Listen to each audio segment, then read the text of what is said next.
जालना जिल्ह्यातील समस्त नागरिकांना जिल्हाधिकारी जालना आणि मुख्य कार्यकारी अधिकारी जिल्हा परिषद तसंच SP साहेब आमच्या सर्वांच्या वतीने नमस्कार. सर्वप्रथम मी जालना जिल्ह्यातील सर्व नागरिकांचं अभिनंदन करतो की जगभरात ज्या आजारांनी थैमान मांडलेलं आहे अशा कोरोना आजारास आपल्या सगळ्यांच्या सहकार्यामुळे जिल्ह्यामध्ये लॉकडाऊन जाहीर झाल्यापासून आतापर्यंत खूप चांगल्या पद्धतीनं प्रतिबंध घालण्यास आपल्यास यश मिळत आहे. त्यामुळे मी पुनश्च एकदा सर्व जालन्यातील नागरिकांचं मनापासून अभिनंदन करतो. लॉकडाऊन जाहीर झाल्यापासून शासनानं वेळोवेळी निर्देश जाहीर केले, त्यांचं अनुपालन जनतेने अतिशय काटेकोरपणे केलेलं आहे. त्यामुळे आपल्या जिल्ह्यामध्ये आज रुग्णसंख्या ही एप्रिल अखेर केवळ 3 होती आणि लॉकडाऊन ओपन झाल्यानंतर मात्र यात मुंबई, पुणे आणि इतर जिल्ह्यातून तसंच बाहेरच्या राज्यातून आलेल्या काही नागरिकांमुळे ही संख्या वाढलेली आहे. निश्चितपणे ही चिंतेची बाब जरी असली तरी आपल्या या सध्याची जी 205 रुग्णसंख्या आहे त्यातील 114 लोकांना आपण डिस्चार्ज दिलेला आहे आणि आज जिल्ह्यात या क्षणी केवळ 86 रुग्ण उपचार घेत आहेत. त्यांची प्रकृती देखील स्थिर आहे. आज फेसबुक लाईव्ह आपल्यासोबत करण्याचा मूळ उद्देश हाच होता की जिल्हा प्रशासनानं मागच्या ह्या 2-2.5 महिन्यात कोरोनावर प्रतिबंध घालण्यासाठी काय काय उपाययोजना केलेल्या आहेत याची माहिती आपणा सर्वांना देणे. ज्यावेळेस कोरोनाचा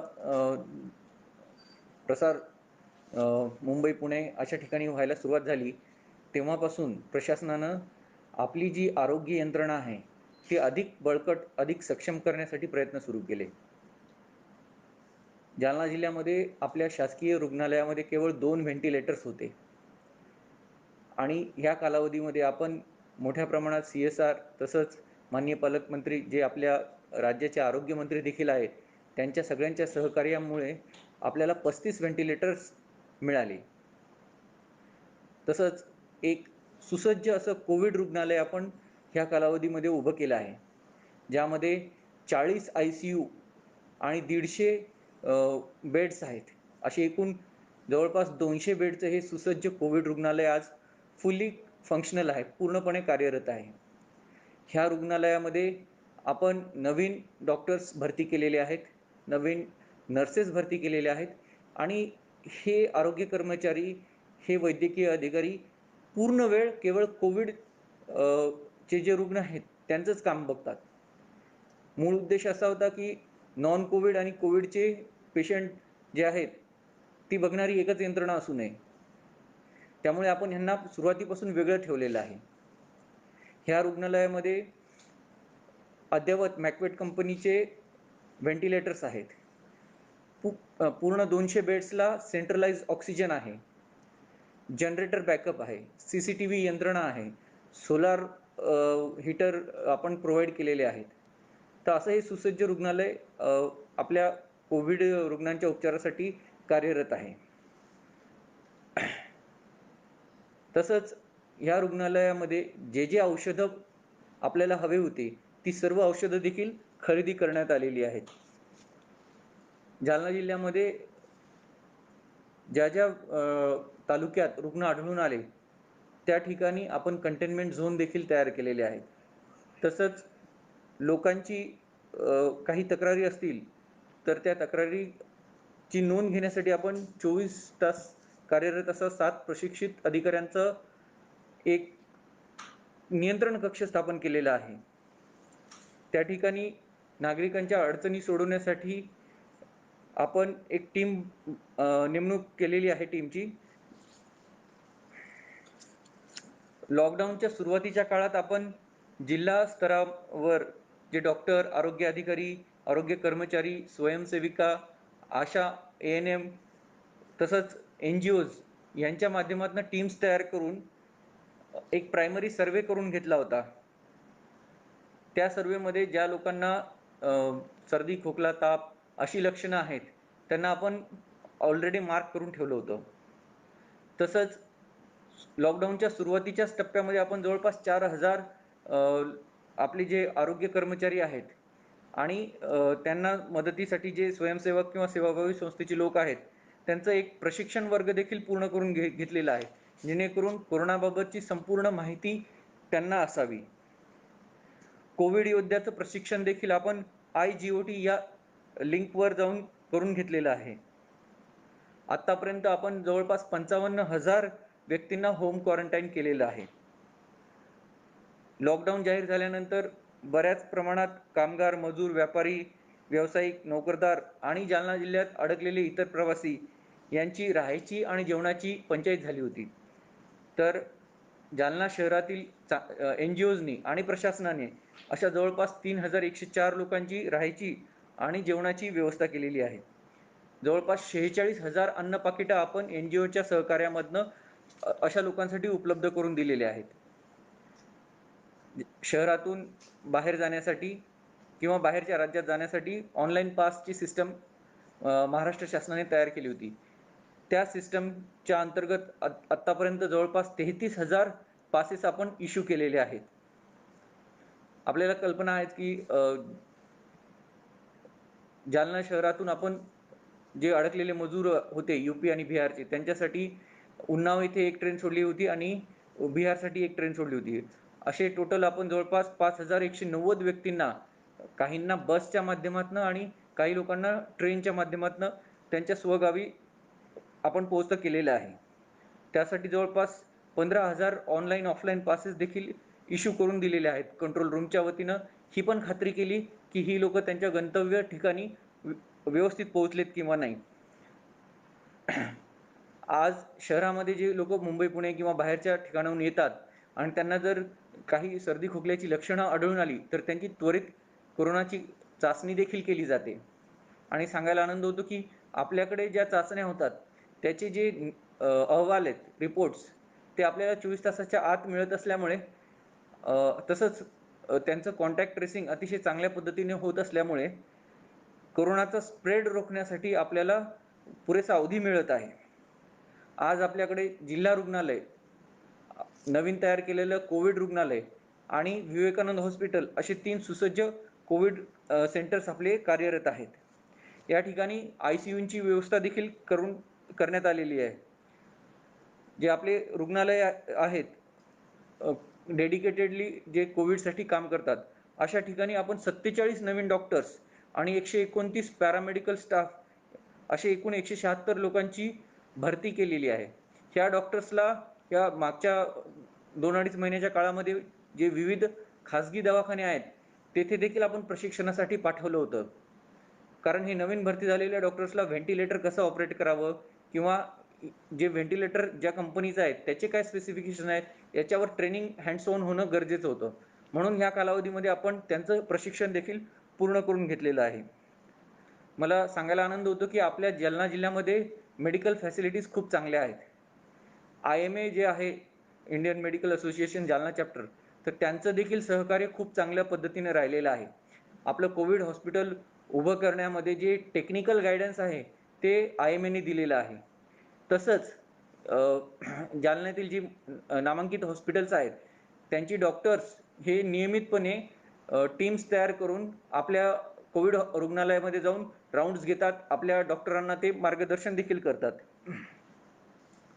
तसंच जे विविध खाजगी दवाखाने आहेत त्यांच्यासाठी जिल्हा प्रशासनाने एक Google लिंक उपलब्ध करून दिली होती, ज्याद्वारे त्यांच्याकडे जर कोणी सर्दी खोकल्याचा पेशंट आला तर त्याची माहिती त्या लिंकवर भरून त्यांनी आम्हाला कळवायची होती, जेणेकरून आपण आपल्या आरोग्याचे टीम्स पाठवून त्यांची तपासणी करून घेत होतो. आज आपल्याकडे एकूण 64 कंटेनमेंट झोन होते, त्यापैकी 31 झोन हे कालावधी पूर्ण झाल्यामुळे आपण क्लोज केलेले आहेत, तिथले व्यवहार पूर्ववत सुरू आहेत आणि आज कार्यरत 33 कंटेनमेंट झोन आहेत. कोणत्याही कोरोना बाधित रुग्णाचे आपण हाय रिस्क आणि लो रिस्क असे 2 प्रकारचे कॉन्टॅक्ट्स ट्रेस करतो आणि त्यासाठी विविध अधिकाऱ्यांची जबाबदारी आपण निश्चित केलेली आहे. तसंच माननीय पालकमंत्री तथा आरोग्यमंत्री यांच्या विशेष प्रयत्नातनं जालना जिल्ह्यासाठी अद्ययावत अशी RT-PCR लॅब आपण मंजूर करून घेतलेली आहे. ती लॅब लवकरात लवकर कार्यान्वित करण्यासाठी पाठपुरावा सुरू आहे. ती लॅब कार्यान्वित झाल्यानंतर जालना जिल्ह्यामधील जे सॅम्पल्स आहेत ते इथंच टेस्ट होतील आणि आपल्याला त्वरित त्याचे रिझल्ट्स मिळतील. तसंच आपण जे CVNAT मशीन आहे, जे टीबीसाठी वापरलं जातं, ते सुद्धा एक अद्ययावत मशीन आपण मंजूर करून घेतलेलं आहे. आपली जी जिल्हा रक्तपेढी आहे, त्यात देखील आपण अद्ययावतकरण करून घेतलेलं आहे. त्यांच्यासाठी जवळपास 30 लाखाच्या आसपास आपण निधी देखील दिलेला आहे. वेळोवेळी प्रशासनानं आवाहन केलेलं आहे. पोलीस प्रशासनाच्या वतीनं लोकांना सूचना पण केलेल्या आहेत. अशा परिस्थितीमध्ये देखील काही लोकांनी नियमांचं उल्लंघन केलं, तर अशा एकूण 766 व्यक्तींवर आपत्ती व्यवस्थापन कायद्याअंतर्गत गुन्हे देखील दाखल करण्यात आलेले आहेत. पैकी 160 लोकांना अटक देखील करण्यात आली आहे. जवळपास 821 वाहनं पोलिसांनी जप्त केलेली असून त्यात 26,000 पेक्षा जास्त मुद्देमाल जप्त केलेला आहे आणि 3,48,000च्या आसपास त्यांनी दंड देखील वसूल करण्यात आला आहे. मला एवढंच सांगायचं आहे की कोरोनाच्या संदर्भात कोरोनाशी लढाई करताना प्रत्येकाने शासनाने दिलेले जे निर्देश आहेत त्याचं काटेकोरपणे पालन करायला पाहिजे. ते केवळ आपल्या स्वतःसाठी नाही, तर आपल्यामुळे इतरांना कोरोना होऊ नये यासाठी देखील गरजेचं आहे. जिल्हा प्रशासन कोरोनाच्या संदर्भात अतिशय सजग असून माननीय पालकमंत्री तथा आरोग्यमंत्री यांच्या मार्गदर्शनाखाली जिल्ह्यामध्ये कोरोनाच्या संदर्भात एक नियोजनबद्ध पद्धतीने कामकाज सुरू आहे. त्यामुळे जालन्यातील नागरिकांनी कोणत्याही परिस्थितीमध्ये घाबरून न जाता प्रशासनाच्या वतीनं देण्यात येणाऱ्या सूचनांचं काटेकोरपणे पालन करावं. एक महत्त्वाचा मुद्दा आहे की आपले आरोग्य कर्मचारी जे अशा कठीण परिस्थितीमध्ये 24 तास सेवा बजावत आहेत. काही ठिकाणी त्यांना अनावश्यक कारणासाठी टार्गेट केले जात आहे. ही योग्य बाब नाही. आज हे सर्व आरोग्य कर्मचारी त्यांच्या कुटुंबाची, त्यांच्या स्वतःची पर्वा न करता आपल्यासाठी रुग्णालयामध्ये पूर्ण वेळ काम करत आहेत. त्यांचं मनोबल वाढवण्याची खूप आवश्यकता आहे. त्यांना सपोर्ट करणं, त्यांना प्रोत्साहित करणं खूप गरजेचं आहे. कारण आपल्यामध्ये आणि कोरोनामध्ये केवळ हीच लोकं उभी आहेत. त्यामुळे माझी विनंती राहील की आपल्या परिसरात जर कोणी आरोग्य कर्मचारी राहत असेल, तर त्याला कोणत्याही प्रकारचा किंवा त्याच्या कुटुंबाला कोणत्याही प्रकारचा त्रास होणार नाही, याची दक्षता आपण सगळ्यांनी घ्यायची आहे. नागरिकांना देखील माझं हेच आवाहन राहील की आवश्यकता असेल तरच बाहेर पडा, गरज असेल तरच बाहेर पडा. अनावश्यक खरेदी करण्यासाठी किंवा फेरफटका मारण्यासाठी सद्यस्थितीमध्ये तरी बाहेर जाणं टाळा. बाहेर जाणं गरजेचंच असेल तर मास्कचा वापर आवर्जून करा. घरात चांगल्या पद्धतीचं सॅनिटायझर किंवा बाहेरून आल्यानंतर नियमितपणे साबणानं 20 सेकंद हात धुणं, ह्या गोष्टींचं आपण अनुपालन करणं गरजेचं आहे. कुठल्याही परिस्थितीमध्ये जर आपल्याला सर्दी, खोकला किंवा तत्सम लक्षणं आढळून आली, तर ती असे आजार अंगावर न काढता आपण जिल्हा प्रशासनाकडे किंवा आपले जे रेग्युलर डॉक्टर्स असतील त्यांच्याशी देखील संपर्क करू शकतात. पण कृपया अशी दुखणी अंगावर काढू नका. तसंच आपल्या परिसरामध्ये किंवा आपल्या घरामध्ये जर कोणी मुंबई, पुणे इथून आला असेल किंवा बाहेरच्या राज्यातून किंवा बाहेरच्या देशातून, तर त्यांची माहिती तत्वरपणे आपण आपल्या प्रशासनाला कळवायची आहे.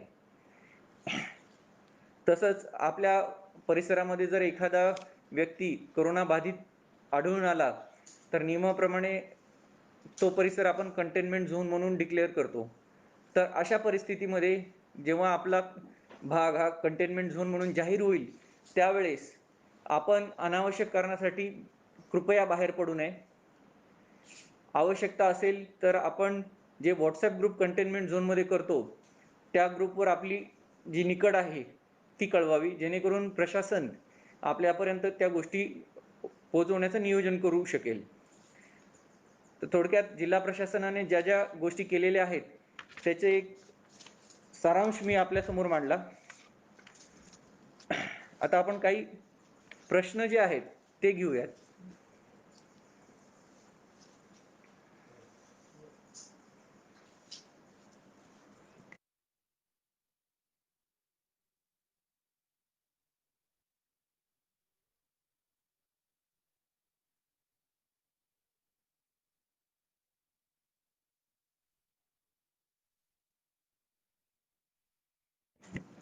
पहिला प्रश्न आहे, patients are not getting proper treatment at civil hospital.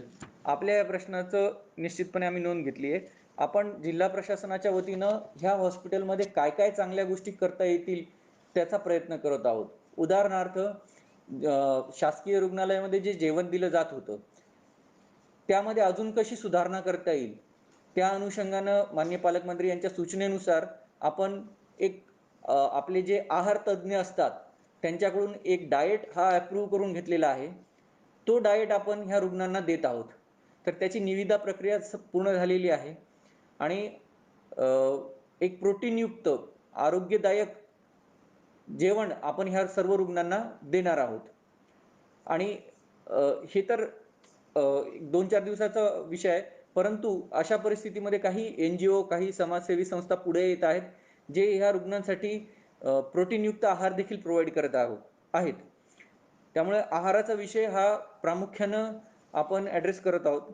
स्वच्छतेच्या बाबतीत मी स्वतः एक टीम तिथे अपॉइंट केलेली आहे, जी 2 टाईम तिथे सोडियम हायपोक्लोराईडची फवारणी होते का, स्वच्छता व्यवस्थित होते का, टॉयलेट्स, बाथरूम, रूम्स ह्या व्यवस्थित क्लीन केल्या जात आहेत का, याची देखील तपासणी केली जात आहे. आपण स्वच्छतेसाठी एक वेगळी यंत्रणा तिथे राबवत आहोत.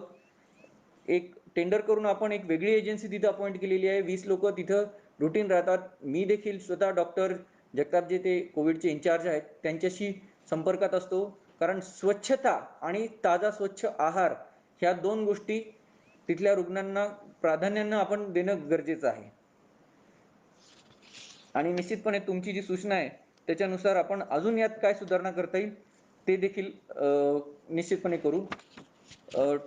ट्रीटमेंट देण्याबाबत आपण म्हणजे जे रुग्ण आहेत तर त्यांच्या संदर्भात डॉक्टरांनाही सांगितलेलं आहे की कोरोना झालेला रुग्ण अगोदरच थोडासा टेन्शनमध्ये असतो, त्यामुळे त्यांचं मोराल बूस्टिंग, कॉन्फिडन्स बिल्डिंग करणं गरजेचं आहे.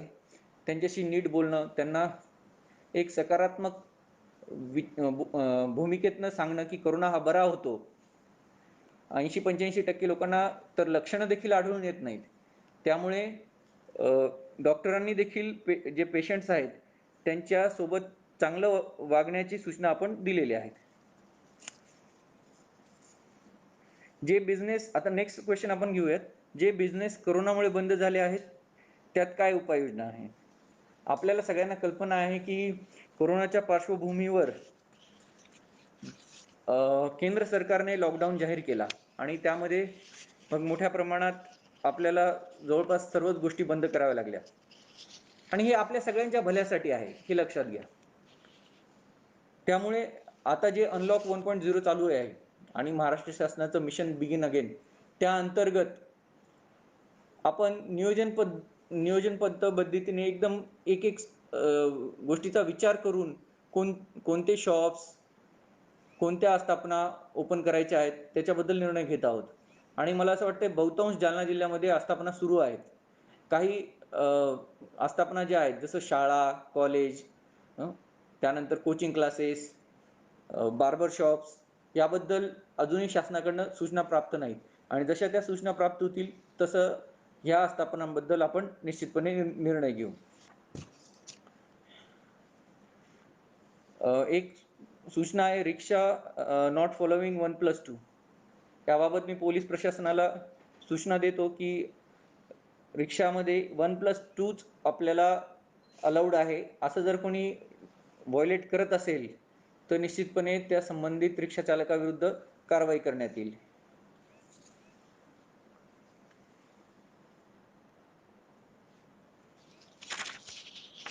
जिल्ह्यातील शाळा सुरू करण्याबाबत प्रश्न प्राप्त आहे. त्याबद्दल राज्य शासन स्तरावर विचार सुरू आहे आणि राज्य शासनाचे जे निर्देश असतील त्यानुसार आपण जिल्ह्यातील शाळा सुरू करण्याबाबत निर्णय निश्चितपणे लवकरच घेऊ. एक सूचना प्राप्त आहे शॉप टायमिंग 7 ते 2 करण्याबाबत आणि लॉकडाऊनचे नियम अधिक कडक करण्याबाबत. मित्रांनो, लक्षात घ्या की सध्या जे लॉकडाऊन आहे तर ते लॉकडाऊन किती यशस्वी राहील हे सगळं केवळ प्रशासनावर नाही तर हे आपल्या सगळ्यांवर, एक जालना जिल्ह्याचा नागरिक म्हणून आपल्या सगळ्यांची जबाबदारी आहे. उदाहरणार्थ, हे कोणती गोष्ट बंद करणं सोपं असतं, परंतु हे कायमस्वरूपी त्याचं सोल्युशन राहणार नाही. आपल्या सगळ्यांना आता काही गोष्टींची शिस्त लावूनच घ्यावी लागेल. उदाहरणार्थ, समजा मला जर ज्या गोष्टीची आवश्यकता नाही त्या गोष्टींची खरेदी करण्यासाठी मी दुकानात जाणं योग्य नाही, किंवा जी गोष्ट मला महिनाभर पुरेल अशी आहे तर त्याची मी 2-2, 4-4, 6-6 महिन्याची स्टॉक करून ठेवण्याची पण आवश्यकता नाही. सद्यस्थितीमध्ये आपण 9 ते 5 ह्या वेळेत सर्व आस्थापना दुकानं जी आहेत ती चालू ठेवलेली आहेत आणि मला असं वाटतं हा पुरेसा कालावधी आहे. तरी देखील शेतकऱ्यांची मोठ्या प्रमाणात मागणी असल्यामुळे आपण शेतकऱ्यांच्या दृष्टीने बी बियाणे खताची जी दुकानं आहेत आणि शेतीच्या अवजाराची जी दुकानं आहेत त्यांना वेळ वाढवून दिलेला आहे. 9 ते 7 पर्यंत आपण तो वेळ केलेला आहे.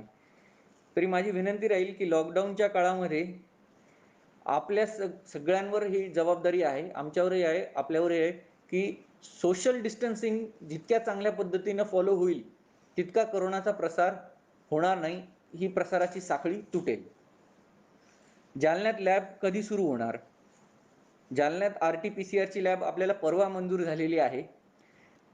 लॅब घाई गडबडीत सुरू करता येत नाही. त्याच्यासाठी आपल्याला बायोसेफ्टी कॅबिनेट्स लागतात, मशिनरी लागतात आणि ICMRची परमिशन देखील लागते. आता ही परमिशन आपल्याला एम्स नागपूरकडून मिळणार आहे. तर आमचा प्रयत्न आहे की लवकरात लवकर पुढच्या 8 दिवसामध्ये ही प्रक्रिया पूर्ण करून आपल्या जालन्यामध्ये RT-PCR लॅब कार्यान्वित होईल या दृष्टीनं आम्ही प्रयत्न करतच आहोत.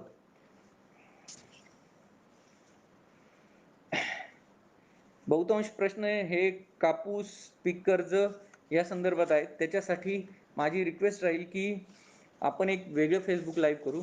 तरी देखील कापसाच्या बाबतीत एवढंच मी सांगू इच्छितो की CCI चे जे केंद्र आहेत त्या व्यतिरिक्त आपण अंबड शहरात, दुनगावला आणि आता जालन्यामध्ये एक सेंटर सुरू करण्यासाठी प्रयत्न करतोय, जे फेडरेशनचे आहेत. त्या माध्यमातून CCI आणि फेडरेशनच्या मदतीनं आपण जास्तीत जास्त शेतकऱ्यांचा कापूस कसा लवकरात लवकर घेता येईल त्यासाठी प्रयत्न करत आहोत.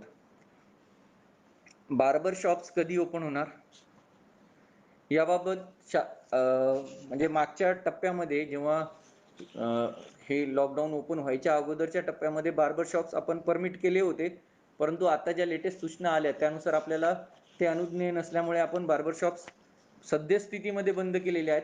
परंतु मला खात्री आहे की निश्चितपणे याबाबत शासन स्तरावर लवकरच निर्णय होईल. when will regular railways will operate from Jalna? मला वाटतंय काही ट्रेन सर्व्हिसेस सुरू झालेले आहेत. त्यात जालना हे एक स्टेशन आहे. तर याबाबत आपण रेल्वे ऑथॉरिटीशी देखील कन्फर्म करू शकतात. माझ्या माहितीनुसार सचखंड सुरू होते बहुतेक. नेक्स्ट क्वेश्चन आहे व्हेन विल रेस्टॉरंट्स ओपन?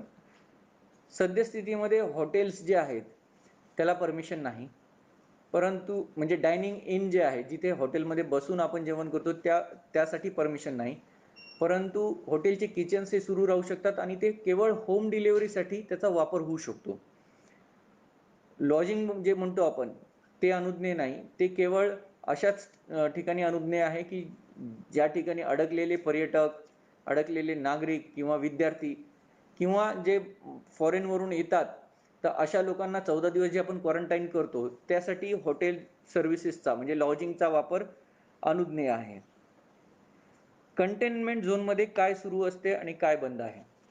मित्रांनो, कंटेनमेंट झोनचा उद्देशच असा आहे की त्या ठिकाणी ज्या पॉझिटिव्ह व्यक्ती आढळलेला आहे आणि तो कदाचित त्या परिसरामध्ये फिरला असेल, तो आपल्या कोणाशी संपर्कात आलेला असेल, तर ती संपर्काची साखळी तोडण्याचं काम कंटेनमेंट झोनच्या माध्यमातून होतं. त्यामुळे तिथे जनरली कोणतीही गोष्ट आपण अनुज्ञेय ठेवत नाही. फक्त हॉस्पिटल्स आणि मेडिकल शॉप्स हेच 2 गोष्टी प्राधान्याने आपण तिथे चालू ठेवतो. बाकी सर्व ॲक्टिव्हिटीज बंद करतो. कंटेनमेंट झोनमध्ये आपण एक आवाहन केलेलं आहे की तिथले जे सजग नागरिक आहेत किंवा काही NGOचे प्रतिनिधी आहेत आणि आपले प्रशासनाचे अधिकारी आहेत, जे त्यांनी एक WhatsApp ग्रुप बनवावा आणि त्या ग्रुप्सच्या माध्यमातून लोकांनी त्यांच्या ज्या आवश्यकतेच्या गोष्टी आहेत त्याची मागणी करावी. उदाहरणार्थ जर कोणाला औषध पाहिजे असेल, तर ग्रुपवर टाकलं तर पटकन आपली यंत्रणा त्यांना ते औषध उपलब्ध करून देऊ शकते.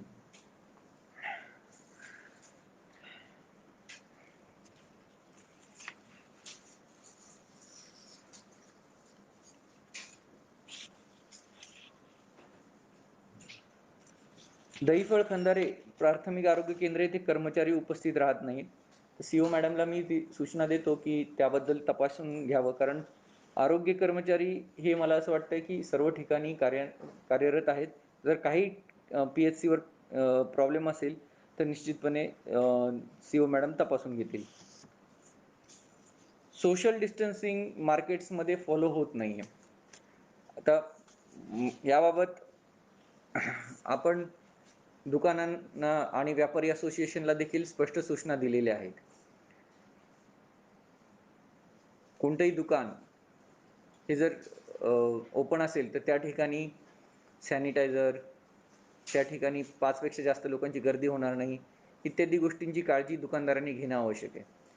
ही केवळ त्याच्यासाठीच नाही, तर आपण सर्व जे त्या दुकानात जाता खरेदीसाठी, त्यांना देखील कोरोनाच्या प्रादुर्भावापासून, संक्रमणापासून रोखण्यासाठी आहे. परंतु काही वेळेस असं आढळून आलं की लॉकडाऊन ओपन झाल्यानंतर नागरिकांनी एकच गर्दी केली. त्याच्यामागे एक कारण असं आहे की त्यांना वाटलं कदाचित आता हे एकदा ओपन झाल्यावर परत बंद झालं तर आपल्याला वस्तू मिळणार नाही. मित्रांनो, तशी परिस्थिती नाही. आता आपण अनलॉक 1.0 मध्ये आहोत. म्हणजे हळूहळू आपण एक गोष्ट ओपन करत आहोत, ते कारण नागरिकांची गैरसोय होऊ नये म्हणून. परंतु नागरिकांना हीच विनंती आहे की आपण देखील स्वयंशिस्त बाळगायला हवी. आपण देखील काही नियम स्वतःसाठी लावून घेणं गरजेचं आहे, जेणेकरून आपल्यामुळे इतरांना त्रास होणार नाही.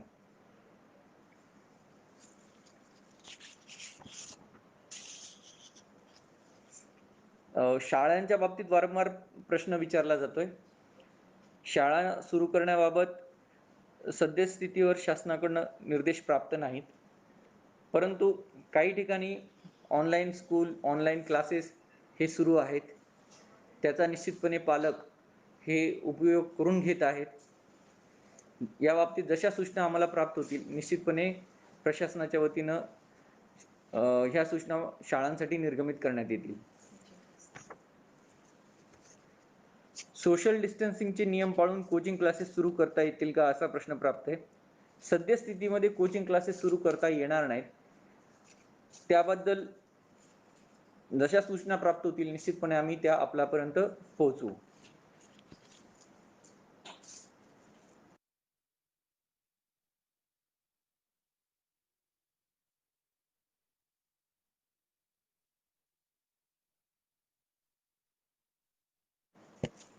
आपला हा फेसबुक लाईव्हचा पहिला संवाद होता. प्रश्न भरपूर आहेत मित्रांनो, परंतु आज अर्धा तासाची आपली जी वेळ होती ती पूर्ण झालेली आहे. निश्चितपणे याचा प्रतिसाद पाहून पुढचे विषयवार आपण फेसबुक लाईव्हचे प्रोग्राम्स अरेंज करू. मी परत एकदा सर्व नागरिकांना आवाहन करतो, सोशल डिस्टन्सिंगचे नॉर्म्स पाळा, जेणेकरून आपण सुरक्षित राहाल आणि आपणापासून इतरांना कोरोनाचं संक्रमण होणार नाही. सार्वजनिक ठिकाणी मास्कचा आवर्जून वापर करा. स्वयंशिस्त बाळगा, आवश्यक असेल तरच बाहेर पडा, गर्दी टाळा आणि प्रशासनाच्या वतीनं देण्यात येणाऱ्या सूचनांचं तंतोतंत पालन करा. धन्यवाद.